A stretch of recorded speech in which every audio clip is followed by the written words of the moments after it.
Interview पाहून, पत्रकार परिषद पाहून मी पोटभर हसलेलो आहे. नैतिकतेची ऑडिट कोणी करावी ह्याचे कुठेतरी नियम असले पाहिजे. ज्या भारतीय जनता पक्ष, ज्या नरेंद्र मोदी साहेब असतील, जे देवेंद्र फडणवीसजी असतील, त्यांची ऑडिट करण्याची भाषा जो संजय राजाराम राऊत त्याच्या सामनामध्ये आणि त्याच्या पत्रकार परिषदेमध्ये करतोय, ते एक गोष्ट विसरले आहेत की देशाच्या जनतेने भारतीय जनता पक्षाचं 2014ला 19ला आणि परत एकदा ह्या 4 राज्याच्या निकालावरून देशाच्या जनतेनेच पक्षाचा ऑडिट केलेला आहे आणि भरपूर नफा मतदानाच्या रूपाने, भरपूर आशीर्वाद मतदानाच्या रूपाने भारतीय जनता पक्षाला आणि नरेंद्र मोदीजींना दिलेला आहे. आणि म्हणूनच तर आम्ही 2 खासदारवरून 303 खासदारपर्यंत पोहोचलेलो आहे. देवेंद्र फडणवीस साहेबांचं ऑडिट, नैतिकतेचे ऑडिट करण्याची भाषा करतात. जो माणूस नागपूरच्या महापौरपासून राज्याचे प्रमुख आणि त्याच्यानंतर विरोधी पक्ष नेता आणि परत उपमुख्यमंत्री या सगळ्याचा प्रवास करत असताना देवेंद्र फडणवीसजी काय आहेत, त्यांचं चारित्र्य काय आहे, त्यांच्या कामाची पद्धत काय आहे आणि राज्याला ते काय कुठे घेऊन जाऊ शकतात ह्याचं ऑडिट महाराष्ट्राच्या जनतेने वारंवार केलेलं आहे. त्यासाठी अशा 3पाट माणसाचा ऑडिट करण्याची आम्हाला गरज भासत नाही. संजय राजाराम राऊतला ऑडिट करायचीच असेल तर त्यांनी कधीतरी स्वतःचं करावं, कधीतरी उद्धव ठाकरेचं करावं, कारण का तिथे ऑडिट करण्याची गरज आहे. त्याच्या जे काही पद्धतीने शिवसेनेची जी अधोगती झालेली आहे, पक्षाची जी अधोगती झालेली आहे, एका काळात 63 आमदार निवडून आणणारा पक्ष आता उबाटाच्या रूपाने 13 का 14 आमदारावर आलेला आहे. ही ह्यांची ऑडिट, ही ह्यांची लायकी. हिंदुत्वाच्या बाबतीमध्ये तर हे ऑडिटच्या बॅलन्स शीटमध्ये कुठेच बसत नाहीत.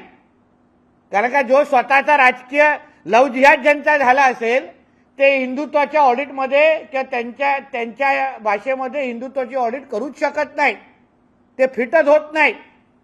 आणि संजय राजाराम राऊतला सांगेन, कधीतरी तू तुझ्या कुटुंबामध्ये तुझं काय स्थान आहे त्याची जरा एकदा ऑडिटची भाषा आपण कधीतरी केली पाहिजे.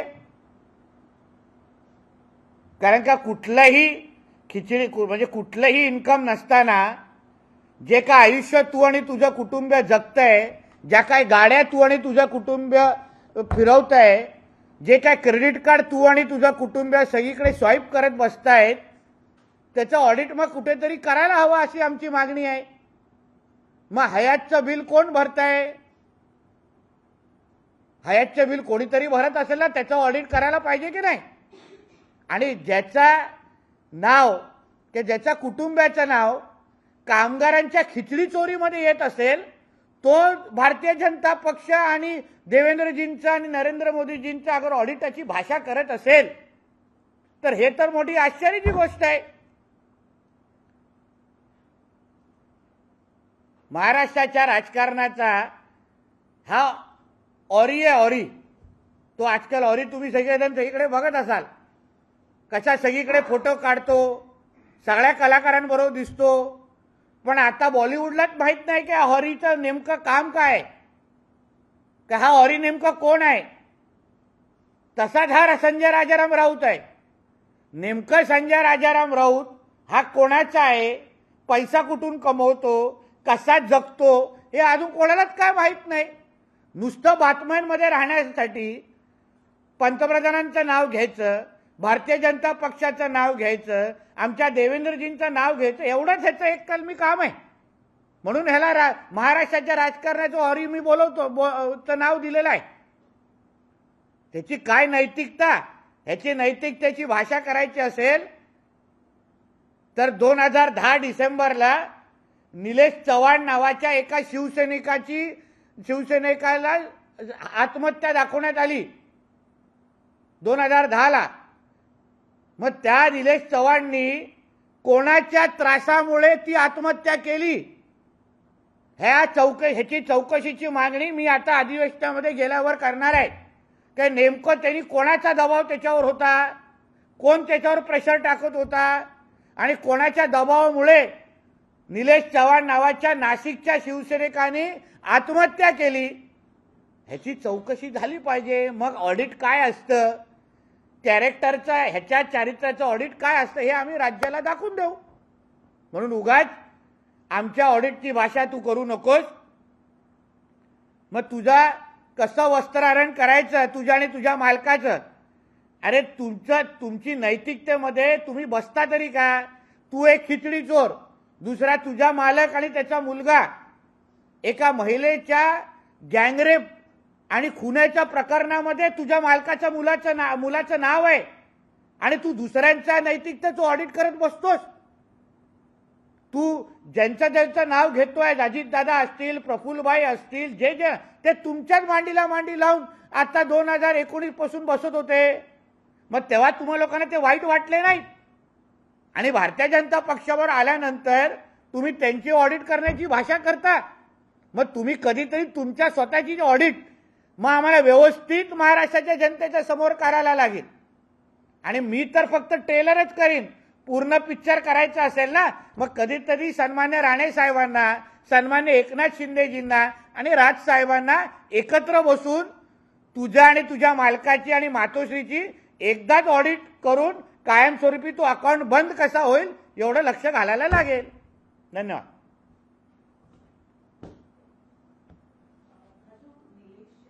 चव्हाण 2010ला एक तो नाशिकचा शिवसैनिक होता, त्यांनी आत्महत्या केली असं सांगण्यात आलं। माझी मागणी अशी आहे की ती केस CIDनी असो किंवा एका जबाबदार पोलीस खात्याच्या अधिकाऱ्यांनी ती चौकशी करावी की नेमकं त्याच्यावर दबाव कोणाचा होता, त्यांनी कशामुळे आत्महत्या केली, ती खरंच आत्महत्या होती का किंवा आत्महत्येला त्याने कोणी प्रवृत्त केला का, या सगळ्याची चौकशी व्हावी अशी मागणी मी इथेही करतोय आणि उद्या अधिवेशनामध्ये गेल्यावर तिथेही करणार आहे। तर माझी इच्छा आहे की जे अशा पद्धतीचे बेजबाबदार वक्तव्य देणारे संजय राजाराम राऊत सारखे त्यांच्या ह्या पद्धतीच्या ह्या सगळ्या गोष्टीचे काय लिंक आहेत का ते महाराष्ट्राच्या जनतेला कळलं पाहिजे ना। दुसऱ्यांना नैतिकतेचे सर्टिफिकेट देण्या अगोदर तुझी नैतिकता काय ही थोडी जनतेला कळली पाहिजे। काल खिचडी प्रकरणातली काही नावं आणि अकाउंट्सच्या गोष्टी पुढे आल्या की कागदपत्र पुढे आलेली आहे, या प्रकरणामध्ये तपास जरी सुरू असला तरी तो योग्य दिशेने आणि योग्य वेगाने सुरू आहे असं तुम्हाला वाटतं? नक्की वाटतोय, कारण का काल राऊताच्या भावाला जेव्हा त्यांनी चौकशीसाठी बोलवलं, राऊतच्या भावानी जे उत्तर ईडीला दिलंय की जे पैसे खिचडी प्रकरणामध्ये त्याच्या अकाउंटमध्ये ते भाड्याचे पैसे होते, भाड्याची अग्रीमेंट कुठे मिळाली नाही, भाड्याची अग्रीमेंट कुठेच देऊ शकले नाही। म्हणजे येणारा महिना किंवा येणारा वर्ष अखेर राऊत संजय राजाराम राऊतच्या घरचा एक व्यक्ती तुम्हाला जेलमध्ये दिसणार आहे आणि त्याच्यामुळे ह्याची हे थैथयाट सुरू आहे। तुम्हाला सांगितलं हे इक्बाल मिरचीची मिरची लागली नाहीये, ही खिचडीमध्ये पडलेली मिरची ह्याला लागल्या असल्यामुळे हे थैथयाट सुरू झालेलं आहे। कारण का सगळे धागे दोरे हे राऊताच्या मुलीकडे चाललेले आहेत जिच्या अकाउंटमध्ये ते पैसे आलेले आहेत। आता जिथे भाड्याच्या अग्रीमेंटच नाही मग कुठल्या हिशोबाने तुम्ही सांगता की त्याला तुम्ही भाडं खात होता, कुठून भाडं येत होतं तुम्हाला? म्हणजे कुठलंही अगर रेंट एग्रीमेंट असेल तर त्याच्यानंतरच तुम्हाला रेंट भेटतं असा नियम आहे। मग जिथे भाड्याचं एग्रीमेंटच नाही मग तुम्ही भाड्यात घेत होता ह्याच्यामध्ये भ्रष्टाचार सिद्ध होतोय, असा विषय आहे तो। सर, सध्या नवाब मलिक यांचं प्रकरण पाहता एकंदर पुन्हा एकदा विषय उपक्रम आलेला आहे। देवेंद्र फडणवीस यांनी अजितदादांना पत्र लिहिलेलं आहे की नवाब मलिकांना सत्तेमध्ये घेऊ नका। तुम्ही कसं पाहता एकंदर राजकीय टिप्पणी? नवाब मलिक हा एक देशद्रोही आहे। दाऊदच्या कुटुंबावर त्यांनी केलेले व्यवहार हे सिद्ध झालेले आहेत, आरोप नाही सिद्ध झालेले आहेत आणि त्याचमुळे आमच्या आदरणीय देवेंद्र फडणवीस साहेबांनी सरळ स्पष्ट पत्र लिहून सांगितलंय की आमच्यासाठी सत्ता महत्त्वाची नाही, अशा पद्धतीची अशा देशद्रोहींना आपण सत्तेमध्ये घेऊ नये असं स्पष्ट भूमिका पत्र लिहून ऑन रेकॉर्ड उद्धव ठाकरे सारखा त्या सचिन वाजेला मांडीवर घेऊन बसत नाही, त्या प्रदीप शर्माला आणि सचिन वाजेला वर्षामध्ये रूम देत नाही, पण आदरणीय देवेंद्र फडणवीसांनी सरळ स्पष्ट सांगितलंय तुम्ही त्याला सत्तेमध्ये घेऊ शकत नाही. हे बोलण्याला पण धाडस लागतं. राष्ट्रभक्त जो असतो तोच या पद्धतीची भूमिका घेऊ शकतो. म्हणून जे त्यांच्यावर जे टीका करतायत हे उबाटाचे लोक, तुझ्या पहिला मातोश्रीमध्ये बसलेल्या गद्दाराला विचारा, ते त्या नवाब मलिकला साधा तू राजीनामा पण का घेतला नाहीस.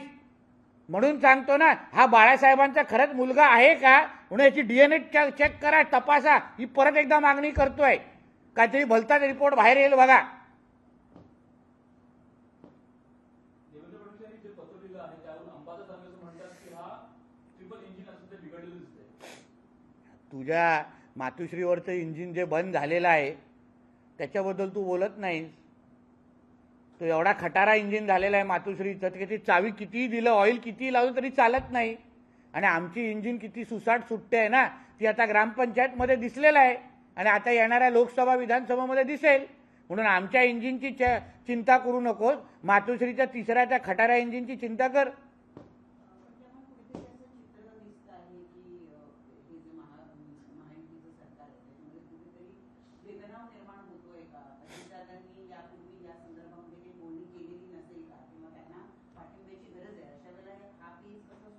नाही, असं आहे की अगर अजितदादांनी कुठल्या पद्धतीची भूमिका घेण्याची इच्छा व्यक्त केली असली तरी देवेंद्रजींच्या पत्राच्या नंतर भारतीय जनता पक्ष हा महायुतीतला सर्वात मोठा पक्ष आहे आणि जेव्हा सरळ स्पष्ट केलं की हे आम्हाला चालणार नाही, तेव्हा मला नाही वाटत कुठली भूमिका अजितदादा ह्याच्यानंतर घेतील.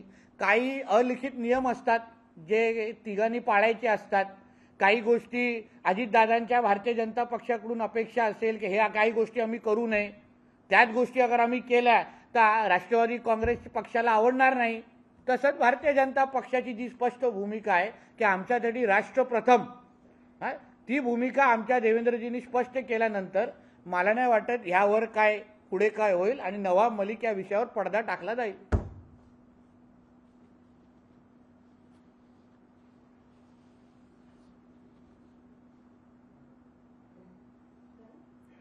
ओके, तो आप सब नीचे दिख रहे इसलिए हम लोग सोच रहे हो गया क्या. बोले.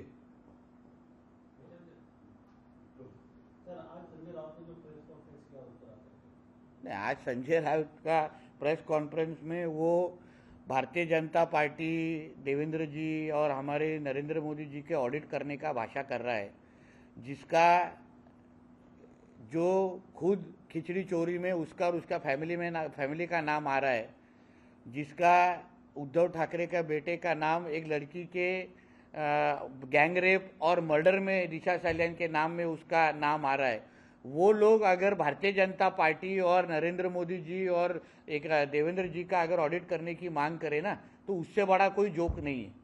ये महाराष्ट्र के राजनीति का औरी है, जो औरी आपको आजकल सब बॉलीवुड में दिखता है और बॉलीवुड वाले ही पूछते हैं कि बाबा औरी ये कौन है और इसका क्या काम है, ये कैसे सब जगह दिखता है. वैसा ये संजय राजाराम राउत है.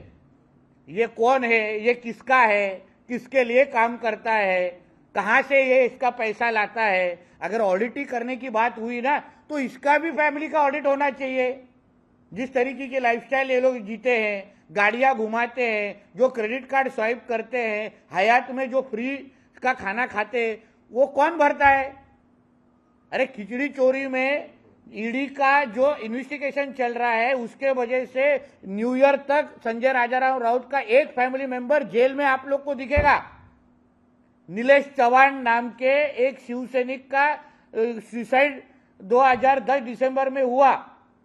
मेरा ऐसा बोलना है, ऑडिट करने की भाषा अगर संजय राजाराम राउत कर रहा है तो वो नीलेश चौहान नासिक का जो शिवसैनिक है उसने सुसाइड क्यों किया, वो एबिटमेंट टू सुसाइड का केस है क्या, किसने उसको जबरदस्ती किया, किसने उसको मेंटल हैरेसमेंट किया. तो ये नीलेश चौहान के केस की सीआईडी के माध्यम से इन्वेस्टिगेशन होनी चाहिए, ऐसी मांग मैं आने वाले अधिवेशन में करने वाला हूं.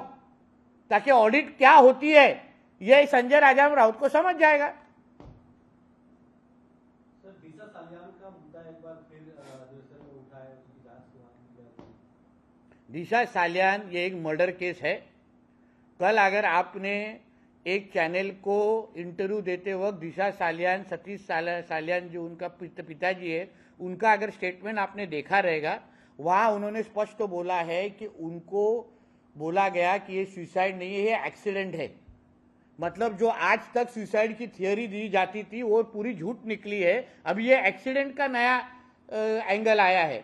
मतलब कोई बोलता है सुसाइड है, कोई बोलता है एक्सीडेंट है, हम बोलते हैं मर्डर है।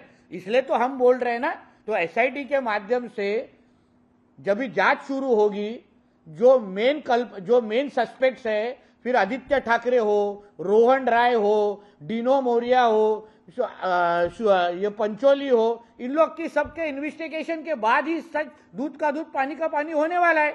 तो जब तक आदित्य ठाकरे को अरेस्ट करके उसका इन्वेस्टिगेशन होता नहीं, क्योंकि सब जगह उसका नाम आ रहा है। मोबाइल टावर लोकेशन मैंने सुना है 8 जून का दिशा सालियान और आदित्य ठाकरे का एक ही है, जो पेटिशनर लोगों ने भी उसका प्रूफ कोर्ट में दिया है। तो ये सारा जो चीज चल रहा है वो सालों साल अगर आदित्य ठाकरे के नाम के आजू बाजू चल रहा है, तो ये मर्डर केस का इन्वेस्टिगेशन अभी मर्डर के एंगल से करने की वक्त आ गई है। तो इससे मुझे लगता है अभी सही वक्त है। आखिर में दिशा सालियान और सुशांत सिंह राजपूत को न्याय मिलेगा, इतना मुझे विश्वास है। दिशा सालियानच्या प्रकरणामध्ये पुन्हा एकदा चौकशीची मागणी तुम्ही केली आहे। दिशा सालियानच्या बाबतीमध्ये जी एसआयटी गेल्या डिसेंबरच्या अधिवेशनामध्ये आदरणीय देवेंद्रजींनी जाहीर केलेली, आता मी ऐकतोय की त्याचा महत्त्वाचा पुढचं पाऊल म्हणजे संबंधित अधिकारी नेमले जातील आणि त्याची चौकशी सुरू होईल। माझी मागणी परत अशी असेल की आदित्य ठाकरेला अटक करून त्याची इन्व्हेस्टिगेशन झाली पाहिजे।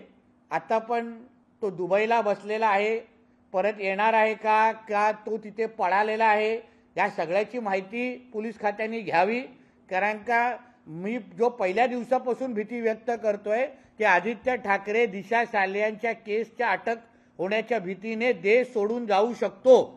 आता पण क्लायमेट कंट्रोलच्या कार्यक्रमाच्या निमित्ताने दुबईला जाऊन बसलेला आहे, अधिवेशनामध्ये पण दिसत नाहीये। याचाही अर्थ दुसरा होऊ शकतो की आदित्य ठाकरेंनी देश सोडून पळालेला आहे। म्हणून मुंबई पोलिसांनी, महाराष्ट्र पोलिसांनी या सगळ्या गोष्टीवर लक्ष घालावं।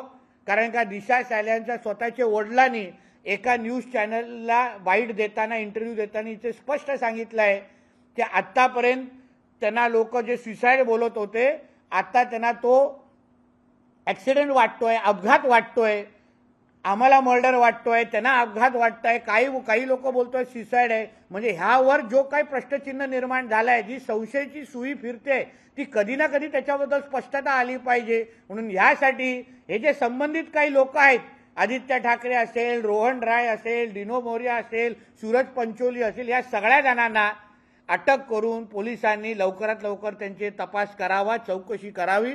अगर त्याच्यातून ते काही निघालं नाही तर ते निष्पाक सुटले जातील, त्यांना सोडलं जाईल। म्हणून आम्हाला त्याच्यावर काय हरकत नाही। आम्ही उगाच कोणाला राजकीय दृष्टिकोनातून संपवण्याचा प्रयत्न करत नाहीये। आमची एवढीच इच्छा आहे की दिशा सालियान आणि सुशांत सिंगच्या मर्डरमध्ये जे लोक आहेत त्या सगळ्या आरोपांना शिक्षा व्हावी, एवढीच आमची सरळ मागणी आहे। ISI संदर्भात NIAची महाराष्ट्रासह अनेक ठिकाणी कारवाई केली जाते, मोठी कारवाई सुरू आहे। ही स्वागतार्ह कारवाई आहे। कारण का जिहादी लोकांची ॲक्टिव्हिटी या ISIच्या माध्यमातून, मग ISI असेल, पॉप्युलर फ्रंट ऑफ इंडिया असेल, रजा अकॅडमी असेल, अशा ज्या दहशतवादी संघटना आहेत, या सगळ्यांवर बारकाईने लक्ष ठेवून या सगळ्या गोष्टीवर लवकरात लवकर कारवाई करावी।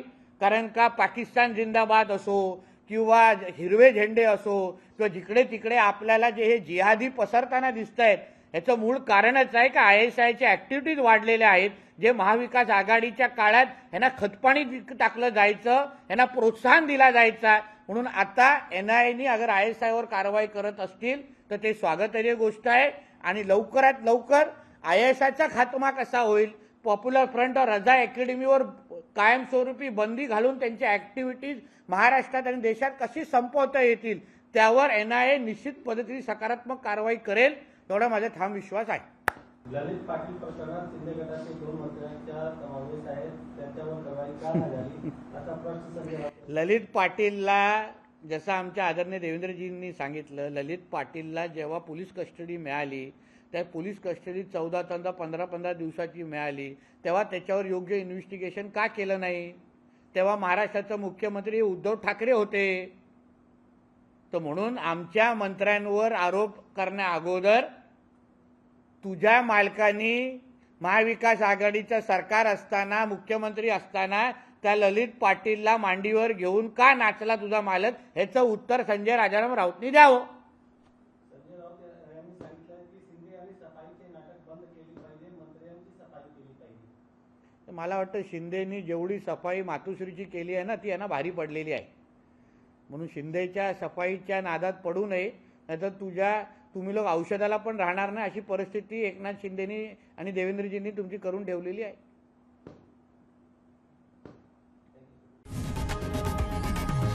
लोकशाही मराठी ऐका, पहा, जागरूक रहा.